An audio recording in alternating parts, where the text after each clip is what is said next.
વઢવાણ સ્વામિનારાયણ મંદિર ખાતે વસંત રંગોત્સવ પર્વ ધામધૂમથી ઉજવાયો।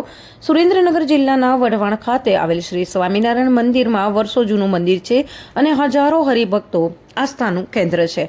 વઢવાણ સ્વામિનારાયણ મંદિરમાં શિક્ષાપત્રીના 200 વર્ષ અંતર્ગત સામૈયાનું ઉત્સવનું વસંત પંચમી પર્વનું આયોજન કરાયું હતું।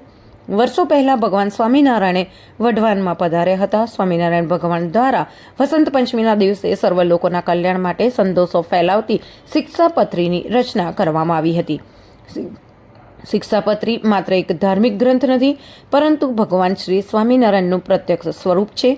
તે માનવ જીવનને આલોક, સુખ અને શાંતિ આપે છે। જે કોઈ મનુષ્ય શિક્ષાપત્રીના નિયમોનું પાલન કરે છે તેને ધર્મ, અર્થ, કામ અને મોક્ષ પ્રાપ્ત કરવાની જવાબદારી સ્વયં ભગવાન શ્રી સ્વામિનારાયણે લીધી છે।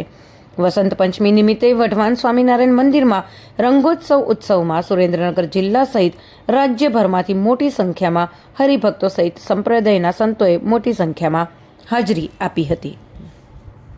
સ્વામિનારાયણે આજના દિવસે આજથી 200 વર્ષ પહેલા શિક્ષાપત્રી નામના ગ્રંથની રચના કરી। આ શિક્ષાપત્રી ગ્રંથ એ વ્યક્તિને સદાચરણ કેવી રીતે કરવું જોઈએ, બાળકે કેમ વર્તવું, માતાએ કેમ વર્તવું, મૂળભૂત તો સર્વશાસ્ત્રનો સારરૂપ આ શિક્ષાપત્રી લખી છે।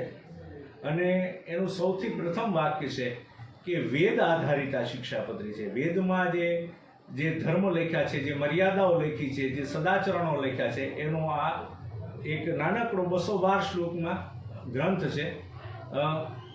સ્ત્રીથી માંડીને પુરુષ સુધી તમામ માટે, કોઈ રાજા હોય થી માંડી અને કોઈ ગરીબ હોય ત્યાં સુધી તમામ પાળી શકે અને તમામ પોતાનું જીવન આ ધર્મ પાળી અને ઉન્નત બનાવી શકે, એના માટે આ શિક્ષાપત્રીની રચના થઈ છે।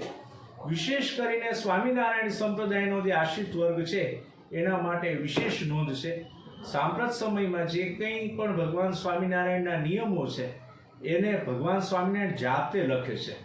કોઈ વ્યક્તિ બોલે અને કોઈ લખે, અને કોઈ વ્યક્તિ જાતે લખે, એ બેમાં જેટલો ફરક છે એટલો સ્વામિનારાયણ સંપ્રદાયના ગ્રંથોમાં શિક્ષાપત્રીનું મોખરે સ્થાન છે, કારણ કે સ્વામિનારાયણ ભગવાન પોતે લખે છે। એ શિક્ષાપત્રીના 200 વર્ષના ઉપક્રમે આપણે વઢવાણ મંદિરમાં વર્ષની પરંપરા છે, ઝાલાવાડ દેશમાં આપણે અહીંયા વસંત પંચમીનો સમયો ભગવાન સ્વામિનારાયણે આપેલો છે, એનો ઉત્સવ છે।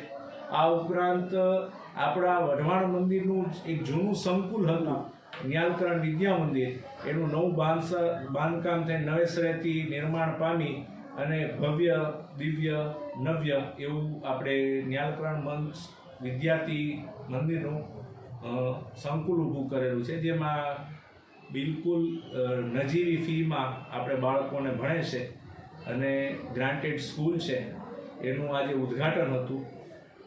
અને બસ ભગવાન સ્વામિનારાયણને પ્રાર્થના કરીએ કે આ વસંત પંચમીમાં જે લખેલા સદાચરણો એ પ્રમાણે લોકો જો જીવન જીવે તો એને ક્યારેય આધિ ભૌતિક, આધિ દૈહિક કે આધ્યાત્મિક ત્રણેય પ્રકારના જે તાપ એનાથી રક્ષણ થાય છે, સમાજમાં ઉન્નતિ થાય છે, સમાજમાં એકતાનું કારણ બને છે અને લોકો પોતાના વ્યક્તિગત ઉત્કર્ષથી લઈ અને રાષ્ટ્ર ઉત્કર્ષ સુધી લઈ જઈ શકે છે।